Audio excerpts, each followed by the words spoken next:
আসসালামু আলাইকুম। আজকে আমি রান্না করব গলদা চিংড়ি মাছ। তো আমি এখানে পেঁয়াজ আর রসুন এগুলো একটু হালকা ভেজে নিচ্ছি। নেওয়ার পরে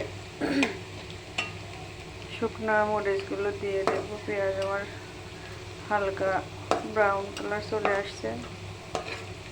এবার আমি শুকনো গুঁড়াগুলো দিয়ে দেবো। এখানে আছে হলুদের গুঁড়া, ধনিয়ার গুঁড়া, মরিচের গুঁড়া, জিরার গুঁড়া, লবণ, সামান্য একটু গরম মশলার গুঁড়া, তেজপাতা, 2টা এলাচ, 3 টুকরা লবঙ্গ আর একটু দারচিনি।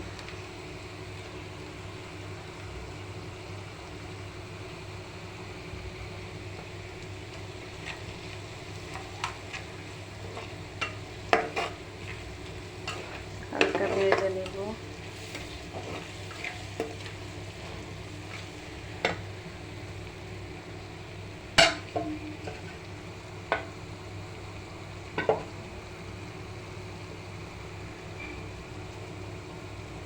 একটু সামান্য পানি দিয়ে দিলাম, তাহলে মশলাটা নিজে লেগে যাবে।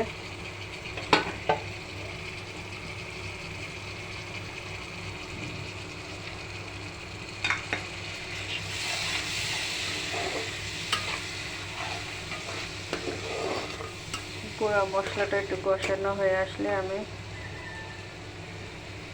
দুধ আর চিনি দিয়ে দেব।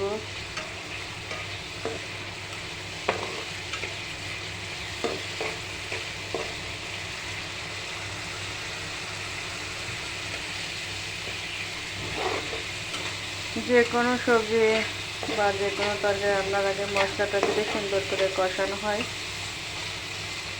তরকারিটা এমনিতে টেস্ট হয়ে যায়।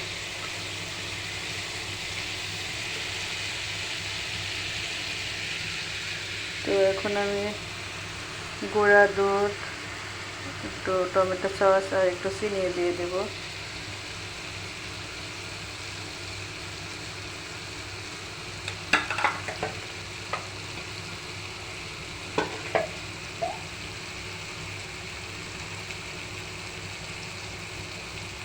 আমার ছেলেরা আবার এই চিংড়ি মাছটা একটু মিষ্টি মিষ্টি খেতে পছন্দ করে।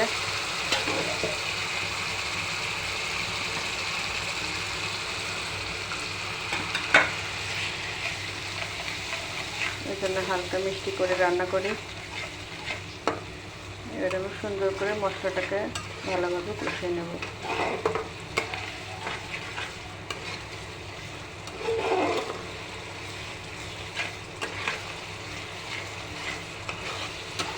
মশলাটা কষানো হয়ে আসলে আমি মাছগুলো দিয়ে দেবো।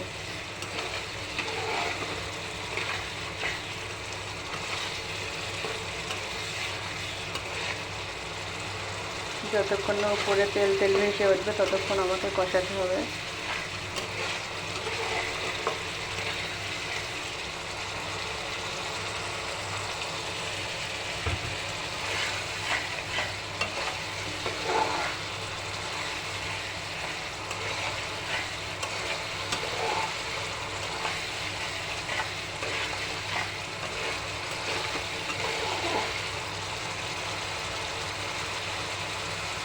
আমার এই যে তেল উপরে ভেসে উঠছে, এখন আমি মাছগুলো দিয়ে দেবো।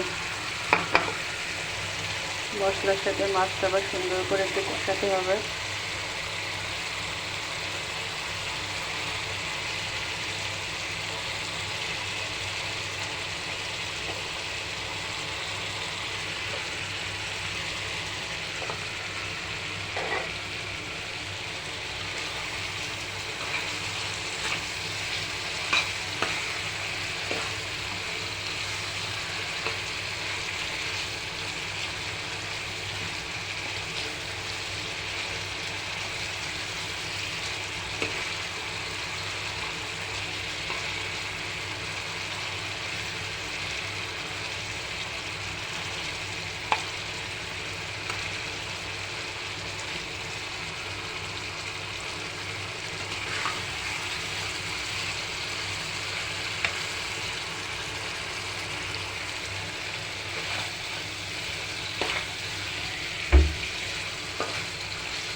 এভাবে উল্টে পাল্টে দুই পাশটা একটু গাঢ় করে লাল করে নিতে হবে।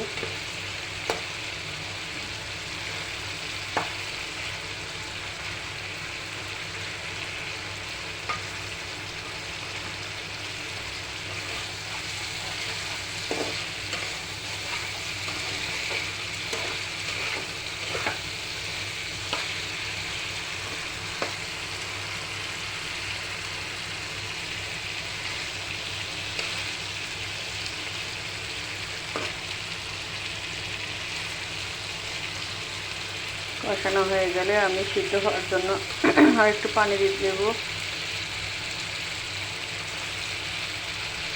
তারপরে যখন পানিটা শুকিয়ে আসবে নামানোর আগে একটু ঘি ছিটিয়ে নামিয়ে নেব।